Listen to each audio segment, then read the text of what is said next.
So, good morning.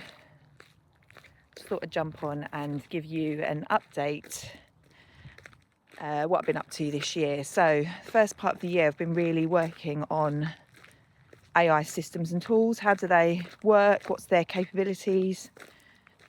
How can we best, use them? What types of problems can they solve?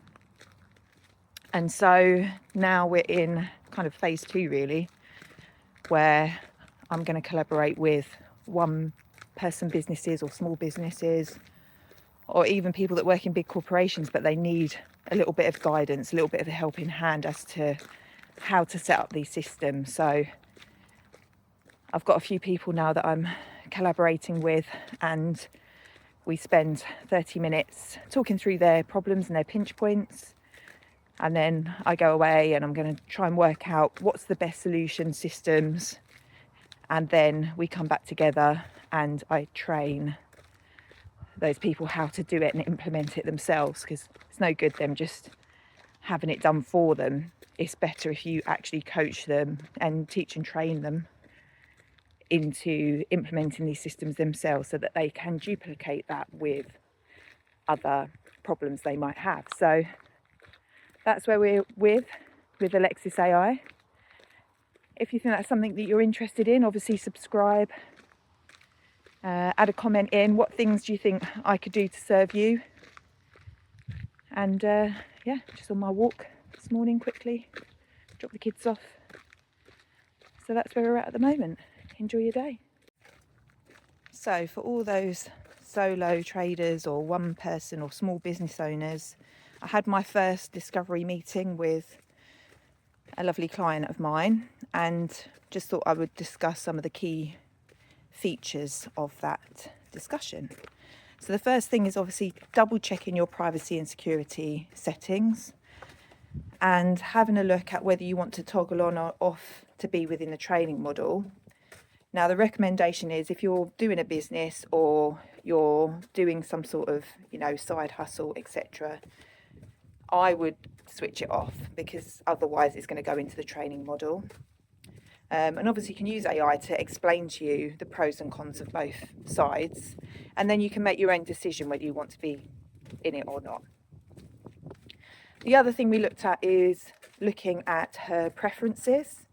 So again, have a look in your settings, have a look for the, instructions for your AI platform, and do have a look at how you want it to respond to you.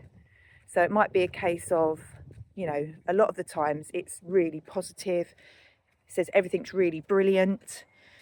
It's a bit of a cheerleader, but you might want a bit of pushback. You might want it to be a little bit more thoughtful in the answers that it gives you. So do go in, check your preferences. And again, you can get AI to guide you through how you want it to respond to you so that it's more in line with you as a person. And then the third thing we were looking at is master prompts. This person has many different businesses, so she needs to have different master prompts based on different aspects of her business. And so I would recommend doing a different master prompt for each of those kind of business ideas that she has. And then when she's working on a project, she can make sure that it's responding and picking up all the nuances of that particular aspect of her company. So during that discovery call, obviously we spoke about those particular aspects.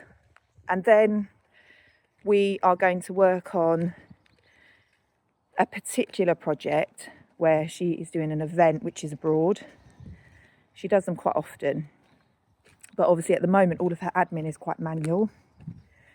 And so we're having a look at, within ChatGPT, whether a project or Codex would be better for this. And I'm thinking Codex because then it actually has access to documents and files within a folder. But obviously that opens up the GDPR can of worms.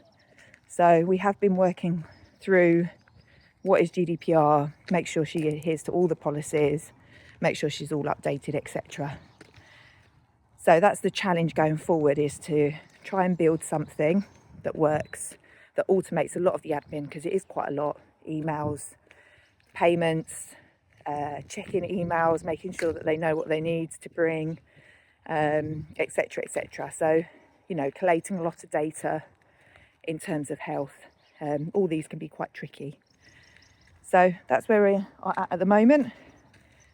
And I'll give you a catch up once we start thinking about some systems. And I'm learning a lot about GDPR. Exciting times.